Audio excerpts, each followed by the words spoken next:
A Southwest Florida woman says she's been struggling to get the State Department of Children and Families to help her help a 16-year-old from a broken home. Yeah, thankfully, she's found a way to help the teen, for now that is. But in the end, she says she questions the agency's procedures. Tonight, 4 in Your Corner's Jasmine Miner pressing DCF for answers. Just 2 days after DCF closed a case, finding no sign of medical neglect for a teenager, she was in the emergency room. Former DCF investigators tell me steps were missed throughout the girl's 60-day investigation. His department screwed There was up. falsifying The DCF records. employee is being removed. We found no evidence. Agencies say Florida is putting children DCF at has risk. 60 days to investigate. She says she goes to bed and she looks at that and reads "Keep the Faith," and she repeats that in her head for her to go to bed. Casey Jones kept her faith, sending DCF emails in order to save 16-year-old Shamika from her biological mother. Casey navigated DCF's 60-day investigation to get power of attorney for the teen. Despite her persistence, it almost didn't happen. Why don't you prevent the worst of the worst from happening and step in when the signs are there and do your job? Tonight, a former DCF investigator who didn't want to be identified helped answer that question.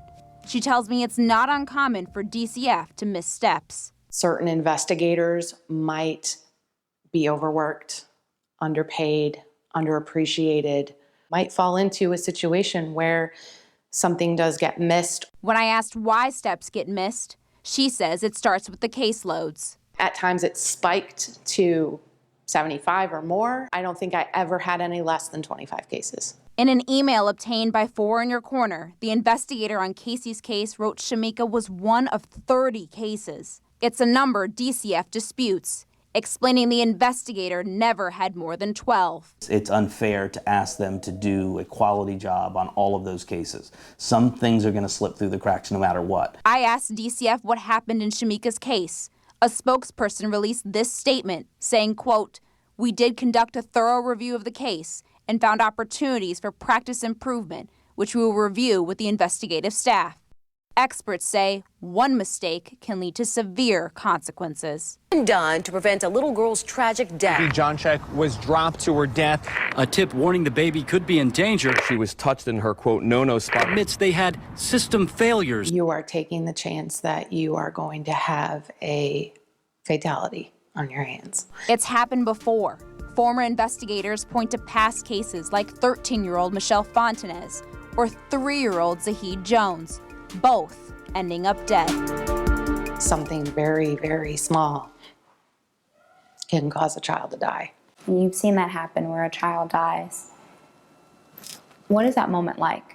It's like your own child dying. It's the only way I can describe it. And she says it becomes more difficult with the lack of training.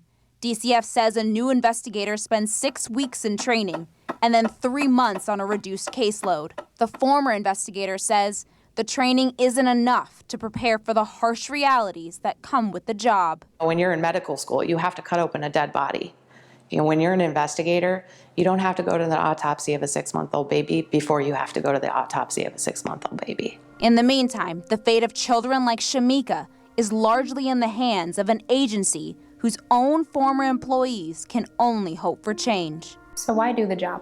You want to stop seeing stories about dead children in the news. Agencies say Florida is putting children DCF at has risk. 60 days to investigate.